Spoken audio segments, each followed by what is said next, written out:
Assalamualaikum warahmatullahi wabarakatuh. Bismillahirrahmanirrahim. Ashhadu an la ilaha illallah wa ashhadu anna Muhammadar Rasulullah. Allahumma salli ala sayyidina Muhammad wa ala ali sayyidina Muhammad.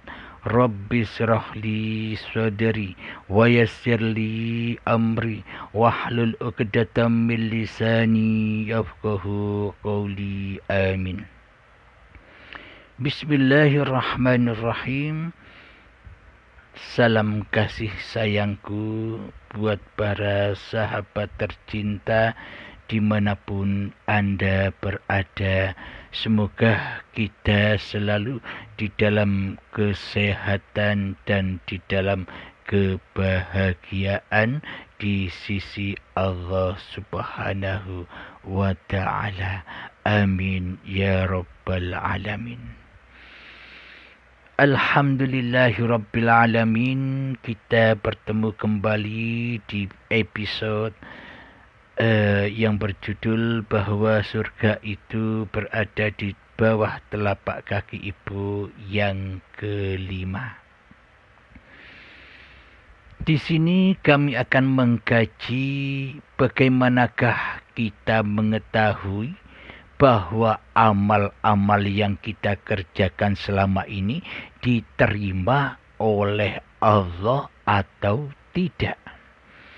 Nanti kita jelaskan. Kami melanjutkan kembali di dalam surat Al-Mu'min ayat yang keempat dulu. Nanti biar bisa dipahami bagaimana amal yang diterima dan amal yang ditolak oleh Allah itu. Bismillahirrahmanirrahim. Walladzina hum li furujihim hafizun. Mohon maaf. Ayat yang ketiga, walladzina hum lizakati fa'ilun. Dan orang yang menunaikan zakat. Jadi sudah dijelaskan di episode yang keempat yang lalu bahwa zakat, pengertian zakat yang selama ini kita pahami hanyalah zakat fitrah secara dohir saja, yakni yang kita lakukan di saat malam menjelang hari Lebaran, hari raya Idul Fitri, hari kemenangan. Akan tetapi yang dimaksud walladzina hum lizakati fa'ilun, dan orang-orang yang menunaikan zakat itu yang bagaimana, yang sebenarnya, yang hakikatnya di sisi Allah. Jadi perhatikanlah apa yang kita cintai selama ini. Apa yang selalu aku akui selama ini sebagai milik kita, itulah yang paling kita cintai selama ini, yakni hidup dan badan inilah yang paling kita cintai selama ini.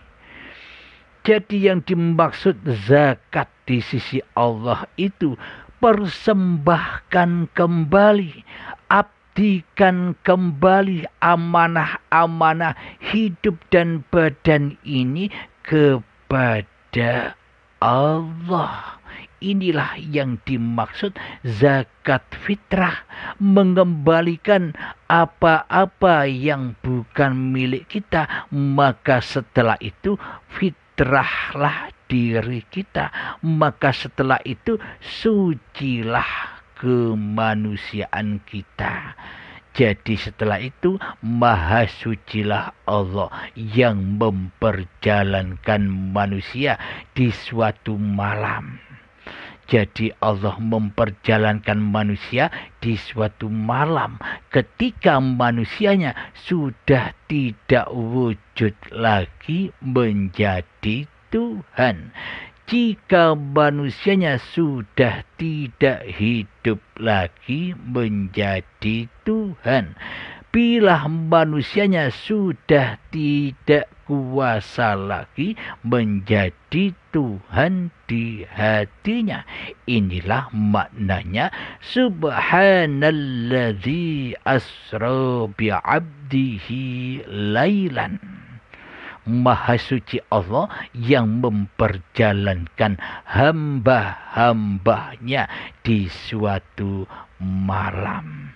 Ketika sudah malamnya hatimu dari dirimu, ketika sudah malamnya hatimu dari kewujudan manusiamu, ketika sudah tiba malamnya tiadanya wujud hidup ini, wujud hidupmu, ketika sudah datang malam tiadanya kekuasaan dirimu di hatimu, maka wujud, maka hidup, maka kekuasaan sudah kembali hanya milik Allah.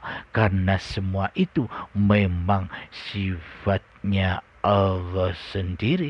Inilah yang dimaksud malam Lailatul Qadar.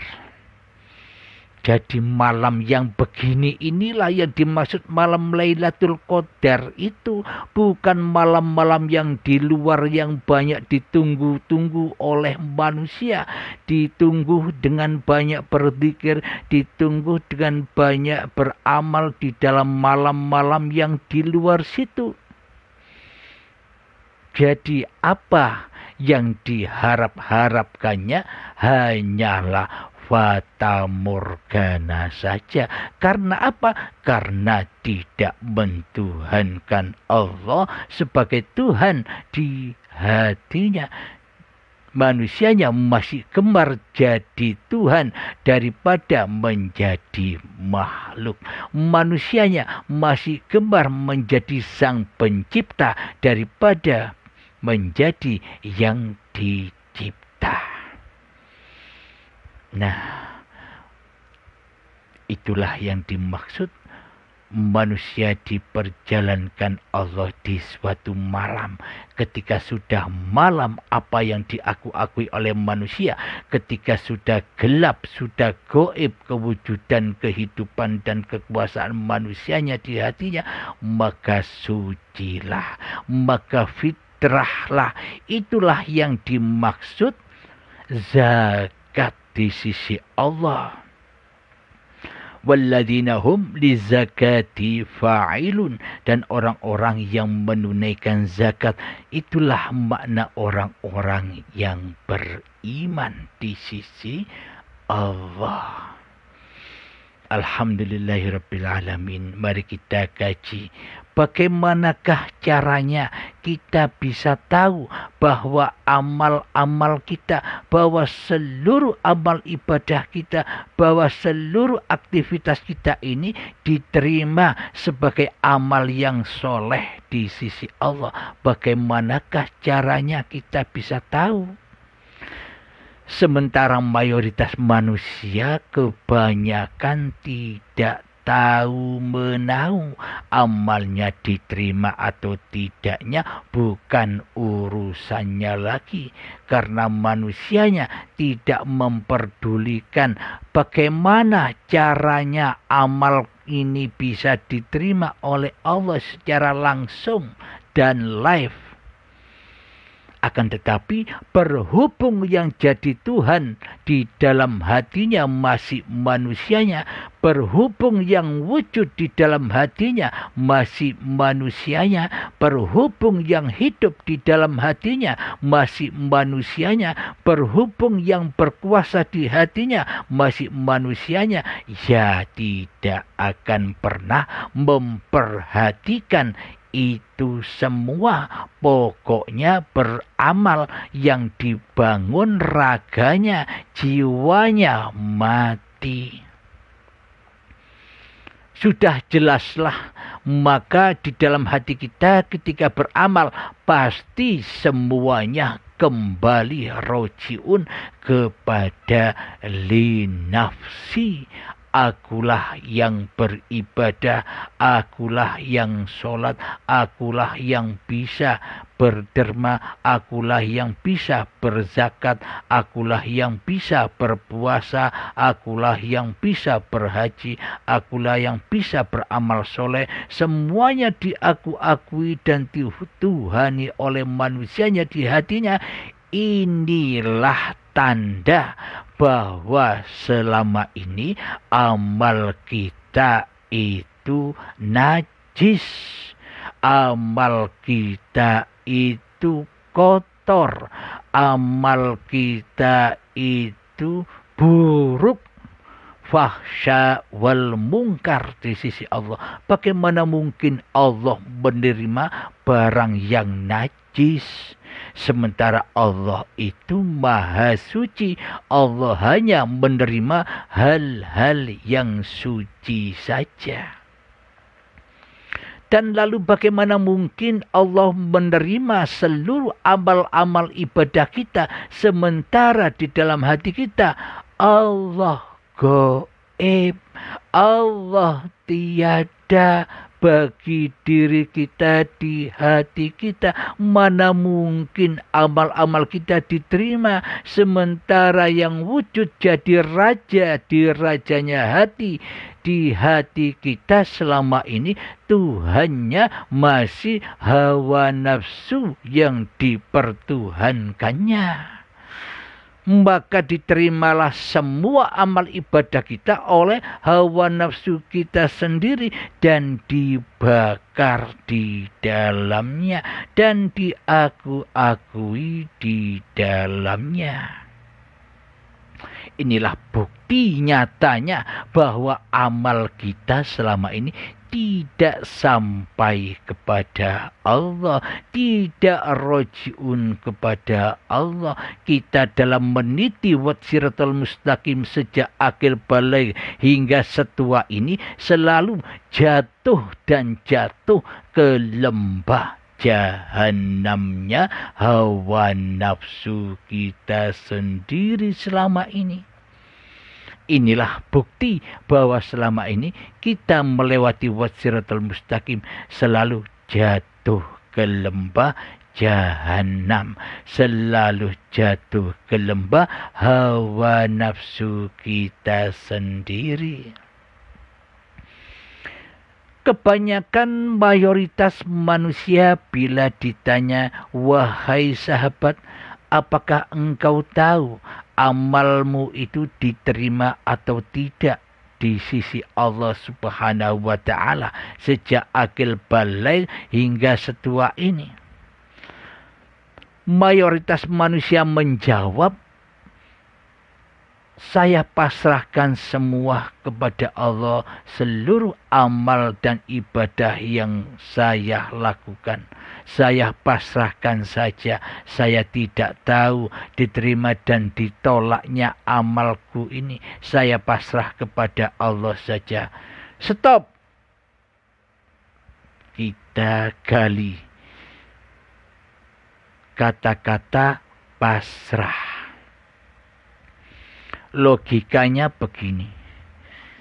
Bagaimana mungkin kita bisa pasrah kepada Allah atas seluruh ibadah dan amaliyah kita, sementara kita tidak tahu Allah, sementara Allah gaib bagi diri kita, sementara Allah tidak wujud bagi diri kita, sementara Allah tidak hidup bagi diri kita, sementara Allah tidak punya kekuasaan apapun terhadap diri kita. Bagaimana mungkin kita bisa pasrah? Coba dihayati. Kita gampang ngomong, tapi realitanya takkan pernah kita bisa pasrah sebelum kita tahu, sebelum kita pulang kembali kepada Allah.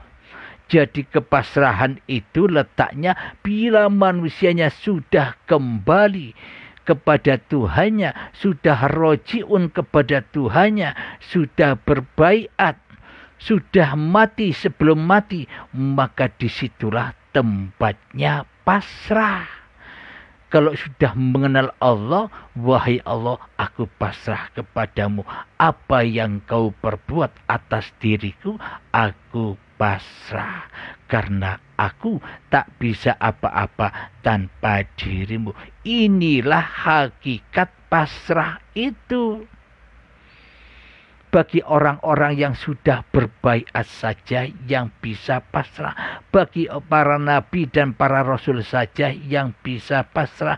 Bagi para aulia Allah saja yang bisa pasrah. Bagaimana mungkin kita bisa pasrah sementara yang jadi Tuhan di dalam hati kita masih hawa nafsu kita? Tentunya semua amal ibadah dan sholat kita selama ini kita berikan, kita pasrahkan kepada iblis dan syaitan yang ada di dada kita selama ini. Dibakar di dalamnya, diakui semua aktivitas dan perbuatan ini sebagai miliknya. Sudah terbakar. Inilah tanda-tanda amal yang buruk, amal yang najis, amal yang kotor di sisi Allah. Maka sadarlah wahai manusia, sadarlah, termasuk diri saya sendiri. Semoga kita diberi kesadaran atas seluruh kesalahan, atas seluruh kezaliman, atas seluruh kemurtadan, keateisan, kekufuran, persekutuan hati kita selama ini. Semoga kita disadarkan dan lekas-lekas kembali kepada Allah sebelum baiatul akbar datang, yakni syakaratul maut, yang mana dipaksa kembali dengan paksa dan siksa yang amat pedih bagi mereka yang masih terlena di dunia ini dengan kemanusiaannya. Alhamdulillahirabbil alamin. Itu semua yang dikatakan zakat. Jadi nyatalah amal yang diterima dan ditolak itu sekarang di hati kita sudah nyata dan gamblang di dalam babakan beragama dan bertuhan di sisi Allah. Jadi bisa diketahui diterimanya amal dan ditolaknya amal sekarang. Kalau nunggu nanti mati ya sudah tiada lagi. Bagaimana mungkin kita tahu nanti setelah mati? Sekarang saja tidak tahu, apalagi mati. Sekarang saja masih hidup tidak tahu bahwa amal kita diterima atau tidaknya, apalagi nanti kalau sudah mati ya tambah tidak tahu apa-apa. Man kana fi hadhihi a'ma fa huwa fil akhirati a'ma wa adallu sabila. Barang siapa di dunia ini buta mata hatinya, maka di akhirat pun akan semakin butalah dirinya, bahkan tersesat-sesat jalannya menuju Tuhannya. Jadi kapan Anda akan taubat dan nasuha? Lewat baiat, lewat berikrar kepada guru pembimbing yang Anda percaya untuk membimbing Anda. Alhamdulillahirabbil alamin. Semoga saya dan kita semua selalu di dalam limpahan rahmat Allah Subhanahu wa ta'ala. Amin ya rabbal alamin. Akhiru kalam, Rabbana atina fid dunya hasanah wa fil akhirati hasanah wa qina adzabannar. Wa sallallahu ala sayyidina Muhammad wa ala alihi wa sahbihi wa sallam. Walhamdulillahi rabbil alamin. Assalamualaikum warahmatullahi wabarakatuh.